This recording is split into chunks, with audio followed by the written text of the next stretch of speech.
saatnya kita buka-bukaan motif daripada kelompok-kelompok ini. Ya, kelompok pertemanan Roy Suryo dan kawan-kawannya. Perjuangan kita masih panjang, kami butuh dukungan. Sayembara saya masih berlaku. Siapa saja yang bisa menunjukkan ijazah asli Mas Wapres Gibran, sekarang naik nih. Karena tadi ada yang nyumbang 99 juta. Sekarang hadiahnya 199 juta.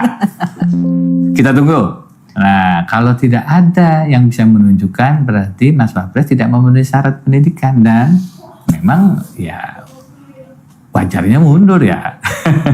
Perjuangan kita masih panjang. Baik ya, sebentar. Saya mengawali dengan video pertama ini yang mengatakan sayembara ini juga ditingkatkan, bukan hanya 100 juta, tapi lebih lah ya. Dan apabila tidak ada orang yang bisa menemukan ini sebuah alamat, sebuah indikator bahwa memang Gibran Rakabuming Raka harus mundur sebagai wakil presidennya. Teman-teman paham nggak apa urusannya? Apa korelasinya antara sayembara dengan kemudian memaksulkan Gibran ini? Tidak ada. Nah, maka ketika tidak ada korelasinya, sebuah indikasi akhirnya narasi ini justru kemudian memecah belah, ya, mecah belah anak bangsa, pengikut dan lain sebagainya. Artinya tidak punya tujuan yang baik dalam kemudian membangun kerangka sebuah negara ini, atau kontribusi setidaknya tidak sama sekali terkait ini. Nah, ternyata ini sebuah jawabannya, guys. Kita akan dengarkan jawaban dari teman dekatnya dulunya dan sekarang kemudian agak renggang lah ya. Itu yang menyebabkan dia hidup di luar negeri sebagai supir taksi online. Denny Indrayana melakukan itu bagian dari menunjukkan bahwa dia betul-betul orang pesakitan tuh, pecundang. Nah, dia dijadikan tersangka 2015 oleh Barreskrim, yang sampai sekarang statusnya masih tersangka. Itu PMN Gateway ya? PMN Gateway, yang sampai saat ini masih jadi tersangka, itu pertama. 2020, Denny Indrayana itu ikut pilkada, pilgub, kalah. Dan dia melakukan gugatan ke MK, yang ketua hakimnya MK itu Anwar Usman. Gugatannya mungkin karena merasa dicurangi? Merasa dicurangi, karena dianggap bahwa selisihnya nggak begitu besar, nggak begitu banyak. Dilakukan gugatan di MK dan kalah. Dan ketua hakim MK-nya waktu itu Anwar Usman. Pamannya Gibran ini yang dulu belum jadi paman. Oh, waktu itu belum jadi paman, dan harus kita tahu juga testimoni dari para penggiat hakim konstitusi dan lain sebagainya itu menyampaikan bahwa Anwar Usman itu termasuk hakim konstitusi yang sangat punya memegang sekali idealisme, integritas dan lain sebagainya. Lalu 2024 ini udah kalah nih, udah pecundang nih kan. 2024 dia mulai lagi coba untuk mempertaruhkan hidupnya masuk ke dunia politik dengan maju sebagai calon legislatif dari Demokrat kalau nggak salah. Nah, dia maju caleg, kalah juga. Akhirnya itu yang menyebabkan dia hidup di luar negeri sebagai supir taksi online. Sakit hati ya, sakit bro. Jadi keluar ke Australia itu bukan dalam rangka merantau, benar-benar merantau, tapi ya, untuk keluar dari situasi dan kondisi yang dialami itu ya. Lah dari dalam hal politik gitu loh. Akhirnya itu yang menyebabkan. Baik, ini adalah jawaban pertama. Nanti ada jawaban yang kedua ya teman-teman. Dari sini video ini menunjukkan bahwa ternyata ketika Denny Indrayana ke Australia itu ternyata pertama ia sebagai supir taksi online di Australia. Bukan dalam ranah atau menjelekkan pekerjaannya sebagai taksi atau supir taksi online-nya. Semua pekerjaan saya kira baik. Selama itu manfaat, selama itu memperoleh nafkahnya itu dengan baik, kenapa tidak apapun pekerjaannya. Tapi yang kita kemudian analisa adalah ada sebuah bahasa narasi dari temennya itu, Bang Semar itu adalah frustasi. Apa frustasinya? Kalah 2 kali pilkada dan caleg. Waduh, ternyata mencalonkan sebagai gubernur dan kalah ternyata. Dan akhirnya kemudian menggugat ke MK dan kalah juga. Dan kebetulan ketua MK-nya itu adalah Anwar Usman. Nah, maka kemudian inilah yang melatar belakangi Denny Indrayana sangat membenci keluarga Jokowi melalui Anwar Usman lah, kemudian frustasi ke akhirnya frustasi ke pergi ke Australia dan sebagainya, menjadi taksi online kata Bang Semar ini dan sebagainya. Oh, ternyata asbabun wurudnya atau asbabun nuzulnya atau apa gitu kira-kira. Historinya seperti itu kira-kira ya. Oh, pantesan. Nah, sekarang ini jawaban yang kedua ya. Kita dengarkan lagi. Buat kita, buat publik sudah melihat siapa Denny Indrayana. Sekarang dia coba untuk mengomentari soal kasus-kasus korupsi. Kenapa dia nggak memperjelas sendiri soal tersangka dia, ya ditetapkan sebagai tersangka dugaan kasus tidak pidana korupsi? Mungkin mengupayakan deponeri Iya, atau apalah yang paling penting statusnya jelas gitu loh. Jangan juga akhirnya seakan-akan dia mengomentari orang dengan dalilnya rasa keadilan. Padahal dalam kasusnya dia sendiri yang sampai sekarang ini masih jadi tersangka, rasa keadilan itu belum terlihat. Rasa keadilan kan bisa rasa keadilan buat banyak orang, buat diri sendiri. Nah itu aja dia tidak bisa memperjuangkan. Ya, menurut saya, kalau gambarannya seperti itu, mosok ya kita mau dengar, mosok kita mau berpengaruh. Mosok ya Mas Wapres juga harus melihat bahwa ini bagian dari penting, nggak penting. Selain bahwa dia juga pengen cari panggung karena mungkin di sana juga taksi online-nya di Australia sana udah nggak laku ya. Mungkin biar pesaing kan, kita nggak tahu juga. Biar sama Bang. Nggak tahu. Kan dia bilang, kan dia jadi driver, iya kan dia bilang dari driver online, taksi online segala macam. Miris juga kita, gitu loh. Seorang Denny Indrayana seperti itu kan miris. Tapi ya itulah politik. Tapi buat kita. Bener banget ini Bang Semar. Memang pertama ya terkait video ini, bahwa Denny Indrayana ini kan menarasikan bahwa gerakan anti korupsi itu harus ya, seakan-akan sebuah atau seorang yang ingin menggerakkan gerakan anti korupsi itu sendiri, tapi ternyata dalam dirinya sesungguhnya adalah telah menjadi tersangka dan itu belum ingkrah dan belum berkekuatan hukum tetap, dan itu mangkrak ibaratnya. Nah, misalnya ketika sudah ingkrah, anggaplah sudah tersangka, sudah vonis dan sebagainya, kan diabolisikan saja, diamnestikan saja. Nah, yang penting adalah sudah berkekuatan hukum tetap atau ingkrah. Nah, ini mangkrak, ini diam, ini ngambang, tersangka tersendiri. Nah, kalau misalkan Denny Indrayana ini ingin membebaskan status dari tersangka ini, maka kemudian apalah upaya hukum yang dicapainya. Jangan kemudian teriak-teriak bahwa dirinya menyerukan bahwa anti korupsi, dirinya juga ternyata banyak kata-kata dari sebuah berita itu adalah ada kasus payment gateway lah, ada kasus apalah dan sebagainya, dan nominalnya itu adalah miliaran semuanya. Nah, ini jadi artinya kalau ia ingin menjadi figur atau pengamat yang menyerukan anti korupsi, justru ini tidak sesuai karena dirinya saat itu masih keadaan menjadi tersangka hingga saat ini, sehingga tidak pas kalaupun mengatakan itu, publik tidak akan mempercayainya karena tersangkanya itu tersangka kasus korupsi payment gateway itu. Nah, kecuali orang yang tidak punya status sebagai tersangka, orang yang tidak pernah korupsi, orang yang tidak pernah terjerat pidana kriminal dan sebagainya, mengatakan dan menyerukan pergerakan anti korupsi dan sebagainya, percaya publik lah. Kalau kayak gini ya publik tidak akan mempercayainya ya. Selanjutnya, kocak. Dan pengacara sudah bertahun-tahun kok boleh typo. Sekarang saya mau tanya, boleh nggak? Ya, lo bukan. Beda antara ijazah sama ijazah asli, beda. Ini harus diperjelas, lo beda. Bedanya Ini kita bicara hukum kan? Hukum itu sangat cermat dalam kata-kata. Ini saya pelajari selama 1 tahun lebih. Maka ini saya memperhatikan, ada apa ini? Kenapa dalam daftar barang bukti ada 3 nomenklatur? Ada ijazah asli, ada fotokopi ijazah. Dan yang lebih lucu lagi, kalau memang katakanlah ijazah dan ijazah asli itu sama, kata Bang Ade, ya, maka tentu saja itu juga dipakai untuk ijazah-ijazah yang lain. Ini enggak. Satu-satunya barang bukti yang menyatakan ijazah itu hanya tertulis nama Joko Widodo. Itu maka dimana? saya kemudian Itu bertanya, dimana Ibu lihat? apakah sesuai dengan daftar barang bukti? Ya, daftar barang bukti loh. Ini nggak mungkin daftar barang bukti yang digunakan dalam surat dakwaan itu keliru dalam nomenklatur, keliru dalam kata-kata. Ini cacat besar. Yang Ibu Tifa harus jelaskan adalah bukan itu Bu Tifa. Saya yakini ijazah Pak Jokowi adalah palsu karena A, B, C. Bukan karena lain-lain. Bukan gara-gara typo. Kita kan nggak tahu apakah itu typo. Kalau typo gimana? Typo sih. kita bicara ini, Memang- ya Allah ya memang Rasul, orang nggak bisa ini salah, nggak Buti. boleh. Loh, nggak boleh dong. Marah-marah Tidak boleh. banget. Bahkan ada yang Sekarang saya salah. tanya sama Bu Tiva. Loh, Anda tuh sudah jadi lawyer sudah bertahun-tahun kan? Bahkan ada yang salah sedikit aja di renvoy. Iya. Gimana? Ini barang bukti daftar Iya. loh. Kok ada yang salah itu nggak Sekarang mungkin? saya tanya Bu Taiful. Tiva.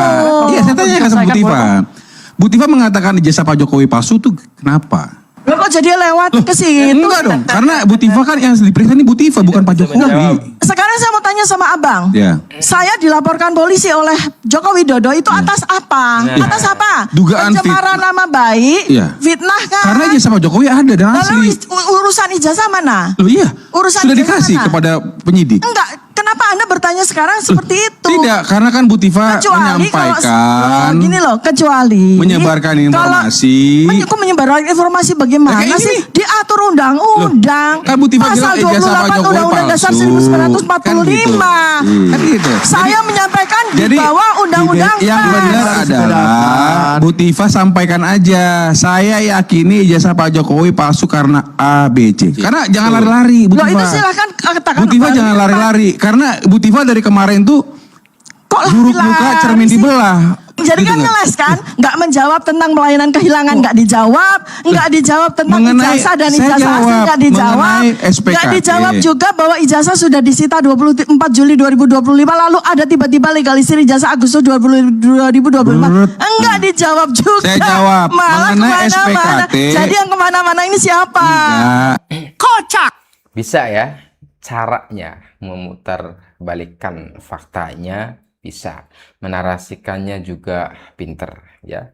Teman-teman kalau belum terbiasa dan kemudian langsung mendengarkan ini, pasti orang itu akan percaya. Pasti orang itu akan kemudian percaya sepenuhnya terhadap apa yang dinarasikan oleh Dr. Tiva. Tapi sesungguhnya itu adalah bulet. Sesungguhnya itu sebenarnya mengalihkan fakta. Sesungguhnya itu kemudian memutar balikan faktanya. Bahwa ini sederhana. Ketika misalkan ia mengatakan bahwa menuduh ijazah Pak Jokowi palsu, apa dasarnya? Tapi tidak mau menjawab, tetapi muter-muter terus dan kembali untuk menyalahkan sang profesor ini atau kuasa hukum dari Pak Jokowi ini. Ya, semua. Memang cara-cara itu memang digapai selalu seperti itu. Bukan hanya Dr. Tiva, saya kira termasuk yang lainnya, Roy Suryo dan kawan-kawan. Ya, jadi sekali lagi narasi ini seakan-akan paling benar, seakan-akan paling baik, tapi justru makna yang sesungguhnya adalah tidak. Ini adalah ngeles. Kira-kira begitu ya. Nah, kemudian. Sebenarnya pengertian dari batal demi hukum perkara yang sedang berlangsung ini seperti apa? Dalam surat dakwaan ada dua terminologi, dapat dibatalkan dan batal demi hukum. Dapat dibatalkan itu pembatalan dari luar, tapi kalau batal demi hukum adalah batal esensinya. Itu kalau kita terminologi. Tapi pertanyaan kemarin yang dilakukan adalah karena ketidakpastian terhadap pasal yang didakwakan, dan itu sudah diatur dalam suatu ketentuan di dalam pembentukan surat dakwaan. Oleh karena itu, kalau kita melihat dalam suatu sistem peradilan pidana, karena ini sudah bagian dari suatu adjudikasi, maka adalah batal demi hukum itu batal surat dakwaannya. Surat dakwaannya dianggap tidak pernah ada, tapi perkaranya ada. Karena di dalam itu masih dimungkinkan untuk dilakukan suatu perbaikan. Nah, perbaikan itu surat dakwaan. Gitu Mbak. Nah, pertanyaannya kalau Bang Al-Khatiri tadi bagus terkait dengan konsep pra-peradilan. Ini kayaknya memang kalau saya baca Bang Al kita ada benarnya, ada suatu statement kalimat yang kurang pas di dalam KUHP ini, sehingga tafsirnya seolah-olah penuntut umum. Padahal ini kalau kita lihat pasal 15, kalau kita konsekuen, 115 itu tindakan penyidik dan penuntutan. Mungkin ada di sana. Tapi kalau tindakan penyidik dan penuntut umum, konsep penuntut umum itu dalam persidangan. Jadi kalau toh dimungkinkan ini sebagai bentuk peradilan, dimungkinkan. Saya setuju. Tapi kalau kaitannya dengan batal, tampaknya kita kembali kepada bahwa batal itu surat dakwaannya. Sehingga dakwaannya harus diperbaiki, bukan dari nol kembali. Setuju itu kira-kira kalau begini pendapat saya. Prof Hipnu, sebenarnya pengertian ini Prof Hipnu. Kenapa? Ini adalah sebuah jawaban. Jawaban apa? Kita tahu. Teman-teman pernah lihat nggak sebuah videonya? Bahkan bukan hanya prinsipal saja, tetapi pengacaranya juga mengatakan di mana-mana nih ke publik ya, bahwa Dr. Tifa status terdakwanya sudah putus, terhapus. Bahwa Dr. Tifa status tersangkanya sudah putus. Ada bahasa yang dinyatakan oleh hakim adalah batal demi hukum. Batal demi hukum yang diartikan oleh pengacaranya dan prinsipal itu adalah batal sebagai terdakwa dan batal sebagai tersangkanya. Selalu yang digaungkan itu, padahal maknanya tidak demikian. Prof. Hipnu menyatakan juga bahwa ini sebuah konteks adalah pembacaan surat dakwaan. Awas nih, ini belum sidang pembuktian. Ini adalah pembacaan surat dakwaan, kemudian ada sebuah perlawanan yang dinamakan eksepsi. Kalaupun kemudian eksepsi itu diterima, maka yang diterima itu adalah terkait dengan eksepsinya. Artinya bahasa batal demi hukum itu adalah surat dakwaannya yang kemudian kata hakim mesti kemudian direvisi dan lain sebagainya berdasarkan pasal yang berlaku, dan termasuk juga Prof. Hipnu pun mengatakan demikian, tidak batal sebagai tersangkanya ya. Maka kemudian Tifa dan Roy ini harus kemudian dilanjutkan ke sidang yang sesungguhnya dan uji pokok materi dan sidang pembuktian ya, agar kemudian publik segera tahu mana yang benar, mana yang salah ya. Tapi mereka selalu kemudian mengkumandangkan bahasa kami sudah terlepas dari status tersangka dan terdakwa. Ya sudah, biarin saja, karena memang ternyata itulah yang dimauin mereka. Padahal mereka sudah salah tapi tidak pernah ngaku. Nah, itulah mereka ya. Pemirsa, Hakim Tunggal Pengadilan Negeri Jakarta Selatan menolak gugatan pra-peradilan yang diajukan Roy Suryo terhadap Polda Metro Jaya dan Kejaksaan Tinggi DKI Jakarta. Roy Suryo mengajukan gugatan pra-peradilan terhadap penetapan tersangka kasus pencemaran nama baik Presiden ke-7 Republik Indonesia Joko Widodo. Hakim menilai permohonan pra-peradilan tak dapat diajukan parsial, melainkan diajukan secara menyeluruh.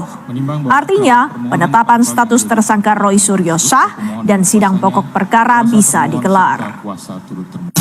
Menimbang bahwa tindakan pemohon mengajukan permohonan pra-peradilan terkait penetapan tersangka setelah pelimpahan perkara dan setelah pra-peradilan pertama mencapai tahap kesimpulan adalah bentuk nyata upaya untuk menunda-nunda dan mengganggu proses pemeriksaan pokok perkara. Menurut Hakim, upaya ini adalah salah satu bentuk penyalahgunaan pra-peradilan. Menimbang bahwa berdasarkan seluruh uraian pertimbangan di atas, maka permohonan pra-peradilan pemohon sudah tidak relevan lagi sehingga sudah sepatutnya dinyatakan ditolak untuk seluruhnya. Nah ya teman-teman, padahal upaya pra-peradilannya itu ditolak secara keseluruhan karena ini adalah bagian daripada mengulur-ulur waktu, dan ini adalah bagian daripada penyalahgunaan unsur-unsur pidana ya, unsur-unsur hukum itu sendiri. Nah, sudah ditolak secara keseluruhan, tetapi kemudian pertanyaannya, kenapa kemudian daftar kembali diterima lagi, daftar lagi diterima lagi, padahal sudah ditolak secara keseluruhan? Ini adalah bagian daripada upaya penyalahgunaan unsur pidana, unsur hukum dan sebagainya, dan kemudian ini merupakan mengulur-ulur waktu saja dan sebagainya, menyalahi aturan dan lain sebagainya. Tapi kenapa? Ada apa dengan pengadilan? Ada apa ya? Hei, kalau dibeginikan terus peradilan selalu begini, justru image-nya nanti tidak baik di mata publik, tidak akan baik di mata publik. Hukum tidak ditegakkan dengan baik. Justru ini dengan jelas bahwa ada sebuah tuduhan pencemaran nama baik, hasud, dan undang-undang ITE. Kenapa kemudian diulur-ulur waktu? Kenapa butuh bertahun-tahun? Kenapa kemudian muter-muter dan membulat? Padahal itu mudah. Andai kata kemudian ini dihakimi atau disidangkan oleh masyarakat biasa sekalipun, maka ini sesungguhnya akan cepat dan selesai ya. Dari data dari UGM ya, di situ tercentang sarjana muda, bukan program sarjana. Lalu Roy Suryo langsung menyimpulkan bahwa Pak Jokowi lulusnya sarjana muda gitu ya. Nah, ini kan sudah isu usang, sudah terjawab sebenarnya ya ketika saya mewawancarai Dr. KPH Bagas yang sekarang menjadi dosen aktif di jurusan Teknik Fisika Fakultas Teknik UGM, di mana beliau mengatakan bahwa pada tahun itu angkatan 87 kalau nggak salah 87-88 di UGM, semua program sarjana itu dimulai mendaftar sarjana muda dulu. Ada 3 evaluasi saat itu. Yang pertama 2 tahun pertama dilihat IPK-nya. Kalau misal bagus masuk ke program sarjana muda. Evaluasi kedua lolos di sarjana muda, maka masuk ke program sarjana. Tetapi semua masuk lewat sarjana muda dulu. Begitu. Ya, jadi bukan karena dia sarjana muda berhenti di sarjana muda. Setelah lolos evaluasi sarjana muda masuk ke program sarjana. Begitu, Roy Suryo. Ya, bukan karena centang sarjana muda langsung semua Anda katakan sarjana muda, bukan begitu. Ya, semua saat itu harus lewat sarjana muda. Itu satu. Yang kedua, ya, Roy Suryo justru menampilkan nilai mata kuliah KKN, ya, kuliah kerja nyata, ya, dari Pak Jokowi bernilai A. Berarti Pak Jokowi saat itu mengikuti program sarjana setelah sarjana muda lolos. Kenapa? KKN hanya ada di program sarjana. Itu juga dinyatakan oleh Profesor Bagas, ya, atau Dr. Bagas di jurusan Teknik Fisika UGM. Itu jadi justru apa yang Anda sajikan semakin memperkuat, memperteguh bahwa Jokowi program sarjana. Gitu loh, Suryo. Malah ini makin membenamkan Anda, kebenaran yang Anda anut itu salah. Itu ya, Rismond Sianipar saja paham terkait itu. Makanya semua dasar ini membuktikan bahwa mereka ini takut di dalam sidang pembuktian. Mereka ini takut dalam persidangan. Makanya mencoba menghindari persidangan yang sesungguhnya. Pra peradilan terus sampai 100 kali ya. Tidak mau ya mereka ini. Jadi itu sekali lagi semoga menjadi pelajaran dan manfaat buat kita semua.